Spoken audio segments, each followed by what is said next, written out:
Hello guys, அஸ்ஸலாமு அலைக்கும். பால்வாடியில் ஃப்ரீயாக கிடைக்கிற சத்து மாவை வச்சு இன்றைக்கி டேஸ்டியான சிம்பிளாக ஒரு ஈவினிங் ஸ்நாக்ஸ் பார்க்கலாமா? வாங்க வீடியோக்குள்ளே போகலாம்.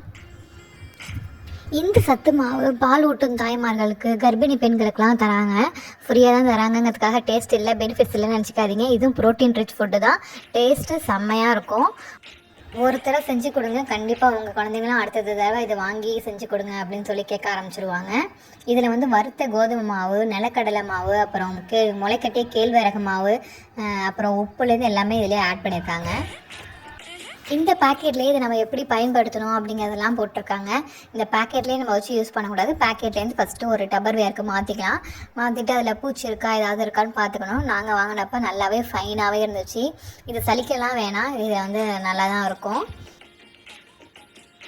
இது நல்லா ஃபைனாகவே இருந்துச்சு. இப்போ நாங்கள் என்ன செய்ய போகிறோம் அப்படின்னா, சத்து மாவு கொழுக்கட்டை தான் செஞ்சு சாப்பிடுவோம். என் பசங்களுக்கு கஞ்சி காய்ச்சினா பிடிக்காது. கஞ்சி காய்ச்சினா டேஸ்ட் நல்லாவே தான் இருக்கும். அரை மூடி தேங்காவை மிக்சியில் பல்ஸ் மோடில் போட்டு நல்லா எடுத்துக்கலாம். இந்த பாக்கெட்டு நாங்கள் 2 தடவை செய்கிற மாதிரி ஆஃப் த அமௌண்ட் எடுத்துப்போம். அந்த ஆஃப் அமௌண்ட்டுக்கு பாதி தேங்காய், துருவன தேங்காய் கரெக்டாக இருக்கும்.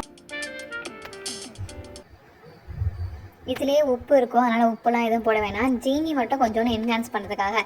பசங்களுக்கு வந்து சர்க்கரை என்ன தான் கொடுத்தாலும் அது இளைச்ச மாதிரி ஒரு டேஸ்ட்டில் இருக்குங்கிறதுனால சுகர் கொஞ்சம் ஆட் பண்ணிவிட்டால் இனிப்பு கொஞ்சம் தூக்கலாக காமிக்கும். அதோட நெய், வீட்டு நெய் தான், அதையும் ஆட் பண்ணிவிட்டு அப்புறம் வந்து கொஞ்சமாக தண்ணி, ரொம்ப தண்ணி ஊற்றாமல் ஒரு 1/4 டம்ளர் மாதிரி தண்ணி ஊற்றி அதை லைட்டாக பிணைஞ்சி விட்டு நமக்கு என்ன ஷேப்பில் வேணாலும் அதை வச்சுக்கலாம். இட்லி பாத்திரத்துலேயும் கொஞ்சோன்னு நெய் தடவிக்கணும், அப்போ தான் ஒட்டாமல் வரும்.